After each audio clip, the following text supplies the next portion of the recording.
steps off the train from Le Mans, smooths her sundress and pulls back her hair. She sees herself in a window and frowns.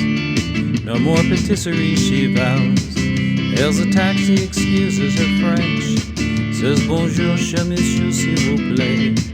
Je voudrais aller à la plage, à l'hôtel Beaufort Saint-Malo. He wrestles his bags into the room and freezes, transfixed by the view. He kicks his shoes off and flexes his toes. Swings the terrace door open wide, and the dense briny air tumbles through. Swirling maps and a pile of brochures, he's on holiday in Saint-Malo.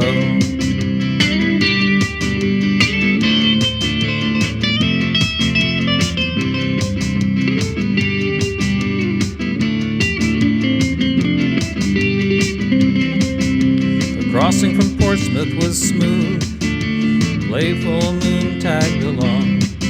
Lovers crowded the rail, speaking low, all bundled up against the spray. He harbored no envy at all. He'd known love enduring and strong, and contented himself that his memories would sustain him the rest of his days. She adores her sister and Jules, and their children Sophie and James. And the Gîte near Amboise was très beau, with walls of stone and roof of tile. But by the end of the week, she was tired of hearing it was time to get back in the game. She liked being her own best friend, and her freedom is ever beguiled.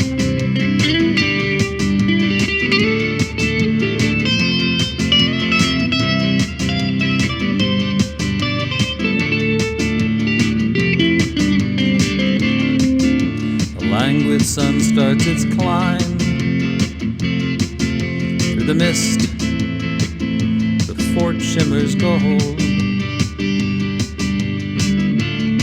Sidewalk cafes put out their signs. Awnings unroll. A new day unfolds. He devours his chocolate croissant and savors his cafe au lait as he studies his new plan de ville. Spread out upon the tabletop, in a full breeze the palm trees bend, as high on the ramparts of gray the black and white banner of Brittany shivers and ripples and pops, overwhelmed by the visual feast. She ping-pongs from city to sea, pirouetting between the palisades, snapping photos as she goes. A commotion captures her eye, a handsome man at full speed, tearing after a map which is spinning and tumbling fast across the cobbles below.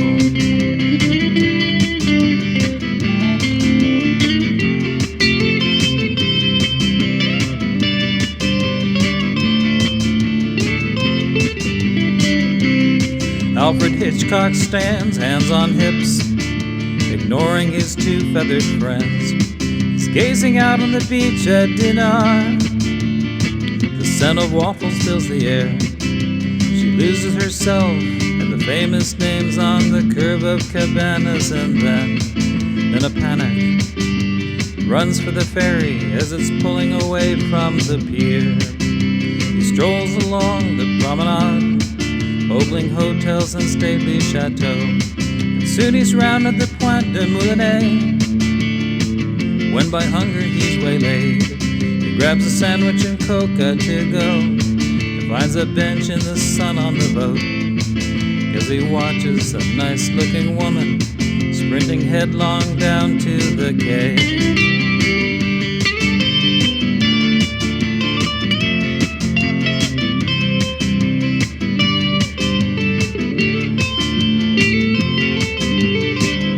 Shadow of the tall cathedral spire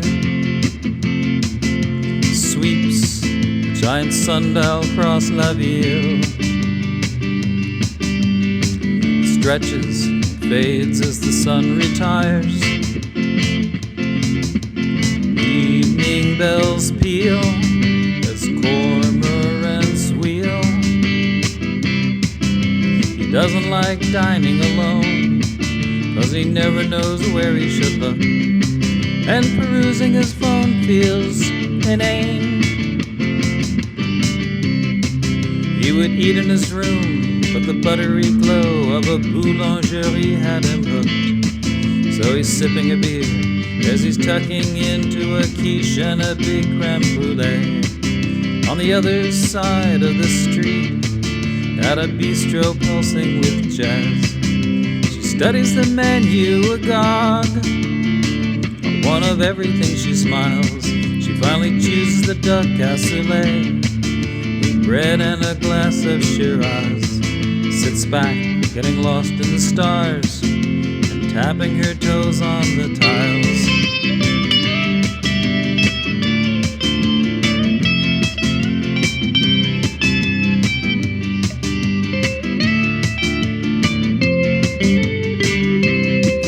Sated blissfully by the fine fare, pleasantly buzzed by the wine, she floats down the Rue des Cordiers and gets a little turned about. The ramparts forebode in the dark, her euphoria starts to unwind when she sees an affable face. Hey, Rand McNally, can you help a girl out? He startles and looks all around, and sees it's to him she alludes. He bursts out laughing and waggles his head. So you're a witness to that farce? She dismisses an unbidden thrill, says she didn't mean to be rude, but she's lost, a little bit muddled, an alien to these parts.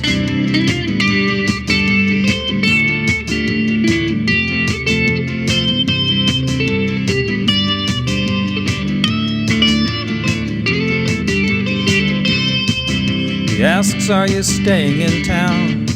She responds, no, I'm out on the Strand, though it seems I've mislaid the promenade. He grins, I've had the same ordeal.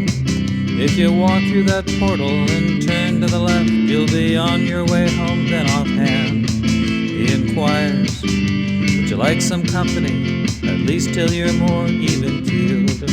She unleashes a radiant smile, says that's sweet but I'm really just fine. Merci mille fois et très bonne soirée, and saunters off with weaving tread. With a solicitous eye, he watches her walk through pools of lamplight sublime. There's a slow about face back to his hotel, just missing the turn of her head.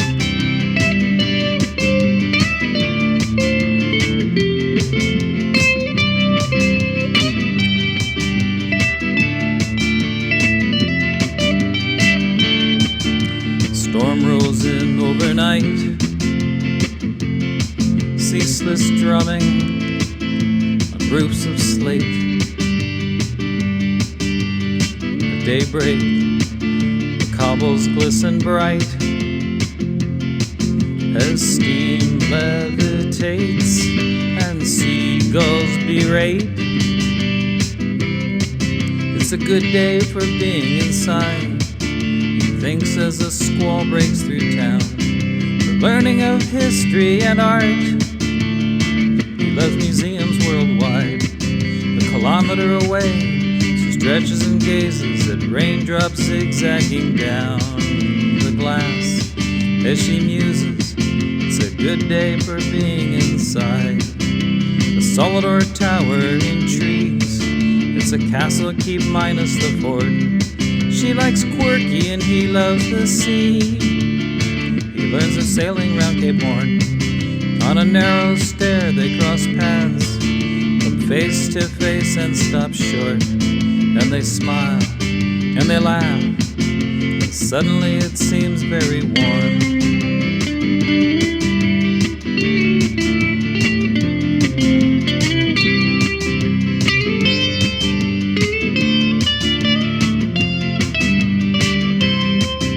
Like Malawan schooners of old, the heart sometimes runs aground, driven by tempest and tide. And and bruised and battered on the shoals, once bitten by rocks, twice shy, as one charts a course from then on, safe and sound, and free of risk of any further heartache at all. But the fates are a mischievous lot, and there's nothing that pleases them more than subverting we mortals' designs, so clear and confidently planned.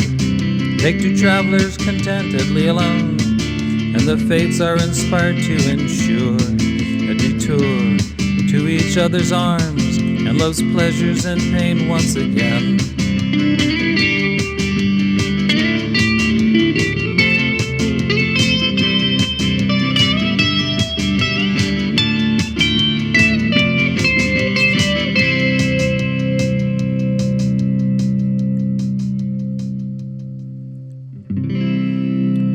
She steps off the train from Le Mans, smooths her sundress and pulls back her hair.